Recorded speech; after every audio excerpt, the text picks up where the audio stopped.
You're building a website for your client or maybe for your own business and you need a booking system. So you hit the WordPress repository, type in booking plugin and you're immediately hit with a wall of options. You've gotta make a choice, and not just any choice. The wrong decision here can lead to a support nightmare, unhappy clients and a lot of wasted time. So how do you cut through the noise and find a solution that works best for a professional or a business that needs to grow? It's not about finding the best plugin, it's about finding the right one that suits your specific business needs. And that's what we are talking about today.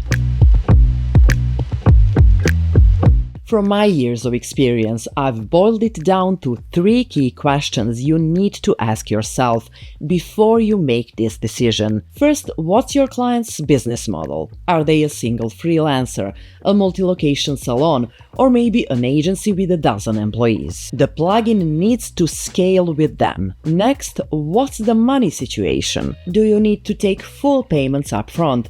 Or do you need the flexibility for deposits or packages? Your booking tool is your cash register, so it needs to handle this seamlessly. And finally, what's your tech stack? Does it play nice with the tools you already use, like Elementor or Divi for the front end and Google Calendar or Zoom for the back end? A plugin that forces you to change your workflow is a non-starter, because this isn't just about the calendar on a page, it's about building a stable, profitable system. Let me give you an example. I had a client with a tutoring business. They had multiple tutors and they were all manually scheduling with students. It was chaos. So we needed a system that was robust, easy to manage, and could handle multiple calendars since they had multiple tutors. We looked at the options based on our 3 questions. We needed something that was flexible for multiple employees, could take payments, and critically would sync with Google Calendar, so the tutors' personal schedules were respected. The solution we chose had to meet these 3 specific criteria,